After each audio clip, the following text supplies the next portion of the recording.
ఇట్లా ధర్నా చేయాల్సిన పరిస్థితి మీకు ఏమొచ్చింది? యాక్చువల్గా బోర్డుకి చాలా టైమ్స్ వచ్చి తిరిగి వెళ్తున్నామండి. అంటే ఎంహెచ్ఎస్ఆర్బి బోర్డు తిరుగుతున్నాం. మాకు యాక్చువల్లీ మేము pharmacist grade 2 aspirants exam 2024 November 30కి రాశాం సార్. సో అక్కడ ఉన్న పోస్టులు వచ్చేసి 732 పోస్టులు ఉన్నాయి. కానీ మేము రాసిన అప్లికెంట్స్ అయితే 24+ ఉన్నాం, 24,000 ప్లస్ ఉన్నాము.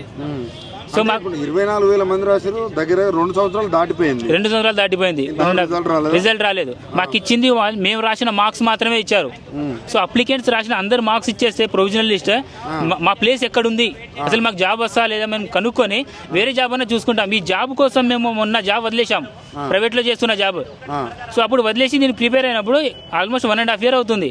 సో ఇంకా మేము జాబ్ చేయడానికి ఇప్పుడు ఇది వస్తుంది. వచ్చినప్పుడు ఏం చెప్తున్నారు, 1 monthలో వస్తుంది, 10 daysలో వస్తుందనే చెప్తున్నారు. సో అలా చెప్పడం వల్ల మాకేమైందంటే వేరే జాబ్ చూడలేకపోతున్నాం కదా. 1 month ఇది వచ్చింది అనుకో, తర్వాత ఆ జాబ్కి ప్రాబ్లం అవుతుంది కదా. వాళ్ళు అడిగినప్పుడు బాండ్ ఇవ్వండి, ప్రైవేట్ జాబ్లో బాండ్ ఇవ్వండి, ఇవన్నీ అడుగుతున్నారు కదా సార్. సో మేము అనుకుంటాం ఈ మార్చి లోపు ఇస్తే మాకు పిఎల్ ఇస్తే మేము ఇవ్వాలని మేము కోరుకున్నాం. సార్ వాళ్ళతో మాట్లాడాం. ఈ జాబ్ కోసం ఆల్రెడీ జాబ్ మానేశాం సార్. మరి ఎట్లా ఇల్లు ఎట్లా గడుస్తుంది, ఎట్లా మరి ఎట్లా ఏం పరిస్థితి? అదే కదా సార్ బాధ. డైలీ తిరుగుతున్నాం ఇక్కడికి, అప్పుల బాధ వీళ్ళ దగ్గర వాళ్ళ దగ్గర అడుక్కోవాలి.